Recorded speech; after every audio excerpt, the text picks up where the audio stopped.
Today I canned Succatash. This is a combination of tomatoes, corn, and butter beans. I grew all this myself, and I have garden videos, and I do okay, but if you really want to know the best way to grow things, then be sure to check out my partner's channel. That's mhpgardener. I'll put a link to it in the description box. When it comes to growing corn, Bobby is outstanding in his field. And when it comes to growing tomatoes, he's the man. So be sure to check out his channel. So let me show you how I can this succotash. To prepare the tomatoes, I dropped whole tomatoes into boiling water, left them there for about a minute until the skins cracked. Then I plunged them into cold water, peeled them, then cut them into bite-sized pieces. To prepare the corn, I shucked it, cleaned it, dropped it into boiling water for 3 minutes, plunged it into cold water, then I cut the corn off of the cob. To prepare the butter beans, all I did was shell them and wash them. Then I put them in a pot, covered them with water, and boiled them for 3 minutes. I want to take a few minutes to talk about the scum in that pot, because very often when I point this out in my videos, people write and thank me for it. They say they just never realize. Foods have air in them, and when they cook, the air is released. And if it's a starchy food, then the starch will also be released. So what you see there is a combination of air and starch being released from those beans.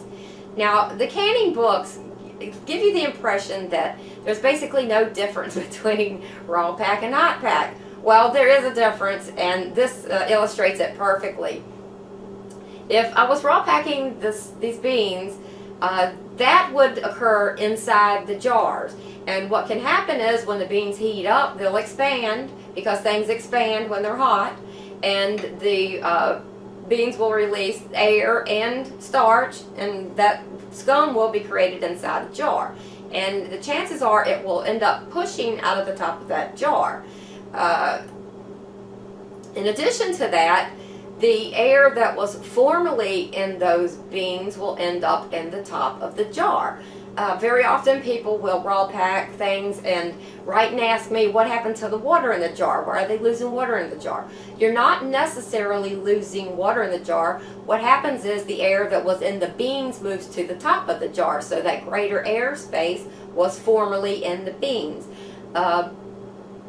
So in my opinion, it's best to do hot pack, because you will eliminate that air and the starch, and avoid the whole issue of it, ended up coming out of the top of the jar and ending up with a greater air space in the top of the jar.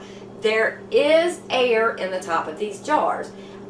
If you will look closely at the canning books, they tell you a partial vacuum is formed.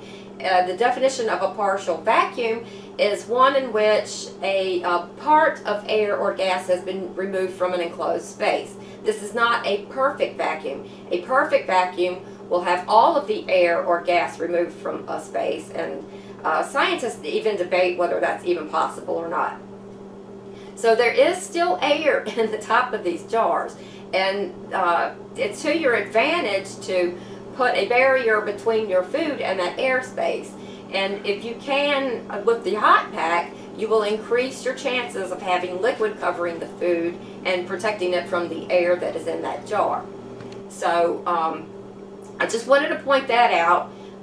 In my opinion, it is far better to get rid of these problems on the top of your stove than to end up with the problems inside of your jars. So that's why I prefer hot pack. I hope that helps. So I removed the foam from the pot. I added the corn. I added the tomatoes. And I added enough water so that the whole thing was covered. I stirred it well and brought it to a boil. I had my jars hot and ready, my lids and rings at a simmer, and I was ready to can. I took a hot jar and I filled it with the succotash. And whenever you can anything that's starchy, like these butter beans, you need to pack it loosely, because they can still swell during the canning process. So I added the vegetables to the jar, leaving about 1.5 inches of head space. Then I added half a teaspoon of salt. Then I added enough liquid to the jar so that I would have 1 inch of headspace. The salt is optional, by the way. It's not being added to this as a preservative. It's merely a matter of taste. Once the jar was full, I took a non-metallic object, which in this case is a bamboo skewer, and I got the air bubbles out of the jar. I always can 1 jar at a time. That reduces the risk of any airborne contamination, and it also keeps the jars as hot as possible until they are processed. Then I wiped the rim of the jar clean, and I added a hot lid and a hot ring, and you don't have to heat the rings if you don't want to. Then I tightened the lid firmly and set the jar in the canner to stay warm until I had all of the jars full. Once I had all the jars full, I transferred them from the water bath canner where I'd been keeping them warm and put them into the pressure canner. These vegetables must be pressure canned. Then I added water to my canner, I put the lid on, and from there on out follow the manufacturer's directions for your pressure canner. Whenever you can a mixture of vegetables, you need to use the processing time of whichever vegetable requires the longest processing time. In this case, the longest processing time is for the corn, so I processed the pints for 55 minutes at 10 pounds pressure. If you live at high altitudes, you need to adjust the pressure to suit your altitude. When the processing time was complete, I turned off the heat and I let the canner sit for 30 minutes. Then I removed the jars from the canner and set them on a towel on the counter to cool.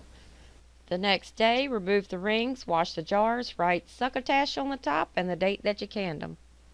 So that's how I can Succatash. If you just stumbled across this video, be sure to subscribe. I have a lot of canning videos and some great ones are about to come. MHP Gardener has agreed to come into the kitchen with me and learn how to can. So what we plan on doing is taking the entire canning process, breaking it down step by step and discussing in detail why each one of those steps is required. This is something that people have asked me to do for a long time, and I'm very excited to finally be able to bring it to you in the best way possible. It should be very educational. It should be something that could help folks to improve on their canning, and it's going to be a lot of fun because Bobby is so much fun to work with. So that's how I can Succatash. I hope it helps.